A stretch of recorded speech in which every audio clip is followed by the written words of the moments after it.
Shalom saudaraku yang dikasihi Tuhan, selamat pagi dan salam sejahtera bagi saudara semua dimanapun saudara berada. Sebelum saudara memulai segala pekerjaan dan aktivitas saudara, izinkan program Mutiara hari ini menyapa dan menemani waktu pagi saudara di dalam doa dan renungan firman Tuhan. Renungan kita di pagi hari ini akan mengangkat judul Sepakat dalam Berdoa. Dan nas firman Tuhan terambil dari Matius pasal yang ke-18, ayat 18 sampai dengan ayat yang ke-20. Demikian firman Tuhan, "Aku berkata kepadamu, sesungguhnya apa yang kamu ikat di dunia ini akan terikat di sorga, dan apa yang kamu lepaskan di dunia ini akan terlepas di sorga. Dan lagi aku berkata kepadamu, jika dua orang daripadamu di dunia ini sepakat meminta apapun juga, permintaan mereka itu akan dikabulkan oleh Bapa-Ku yang di sorga. Sebab di mana 2 atau 3 orang berkumpul dalam nama-Ku, di situ Aku ada di tengah-tengah mereka." Amin.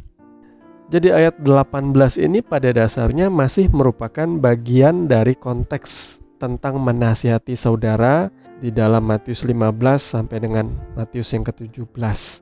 Tuhan menegaskan di sini bahwa murid-murid itu diberikan otoritas atau kuasa sebagai perwakilan Tuhan di bumi ini untuk menegakkan aturan-aturan atau hukum demi mendisiplinkan jemaat pada waktu itu.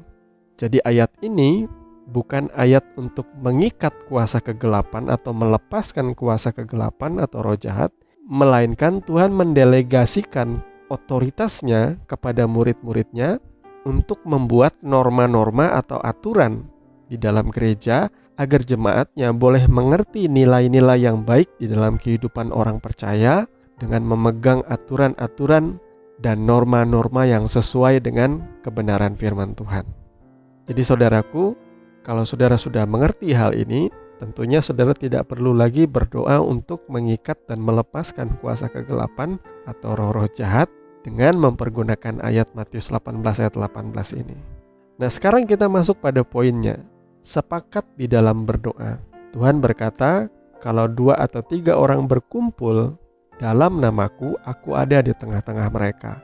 Lalu kemudian ditegaskan pada ayat 19, jika 2 orang daripadamu di dunia ini sepakat meminta apapun juga, permintaan mereka itu akan dikabulkan oleh Bapa-Ku yang di sorga.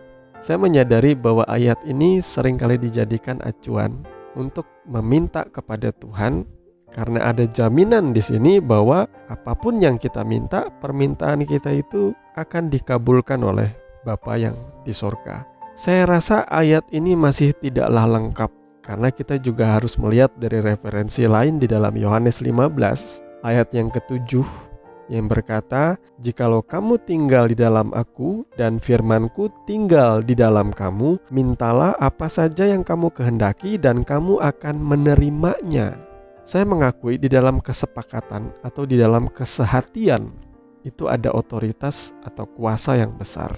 Kalau saudara beribadah dan semua orang yang hadir di dalam ibadah itu sepakat, sehati, sama-sama rindu memuliakan dan mencari Tuhan dengan sungguh-sungguh, saudara akan rasakan ibadah itu akan terasa begitu bergairah, penuh sukacita, penuh semangat, penuh roh yang bernyala-nyala, karena orang-orangnya di dalamnya sepakat. Dalam renungan sebelumnya, kami pernah mengangkat tema mengenai kesatuan hati yang terambil dari nas Mazmur 133 mengenai persaudaraan yang rukun, bahwa kunci Tuhan memerintahkan berkat kehidupan itu ialah memelihara persaudaraan atau kesatuan hati yang rukun dan damai di tengah-tengah keluarga atau rumah tangga. Kesepakatan itu akan terjadi saat saya dan anggota keluarga yang lain tidak sedang ribut, tidak sedang bertengkar, kami hidup dalam damai. Itu dulu yang pertama. Yang kedua, baru masuk ke dalam kesepakatan pokok doanya.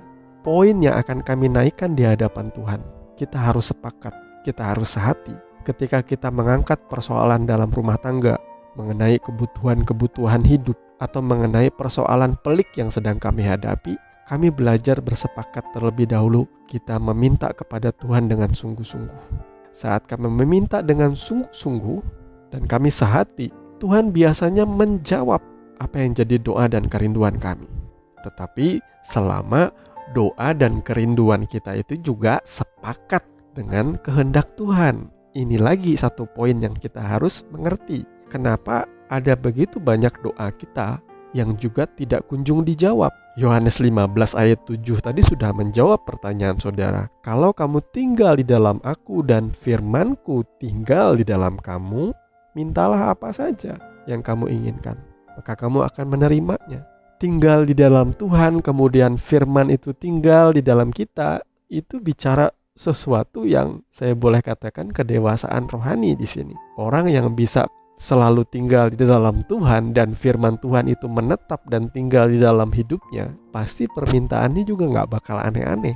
Kalau orang yang tidak mengenal Tuhan, semua yang dia minta selalu untuk memuaskan keinginan dagingnya semata. Tuhan minta mobil mewah, minta rumah mewah, dan lain sebagainya. Kalau saudara tinggal di dalam Tuhan dan firman Tuhan tinggal di dalam saudara, maka permintaan-permintaan saudara itu pasti akan sesuai dengan kehendak Tuhan. Kalau permintaan doa saudara hanya sebatas untuk memuaskan hawa nafsu saudara, maka biasanya doa itu nggak akan dijawab oleh Tuhan.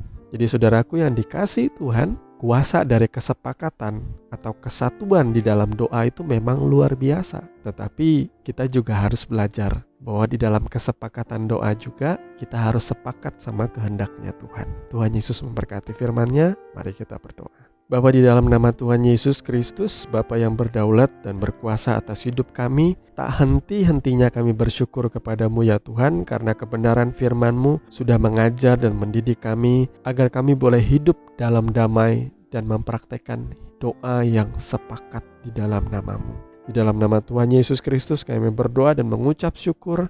Haleluya. Amin. Bapak Ibu Saudara yang dikasihi Tuhan Yesus Kristus, sampai ketemu di program Mutiara hari ini yang berikutnya. Tuhan Yesus memberkati saudara sekalian. Shalom.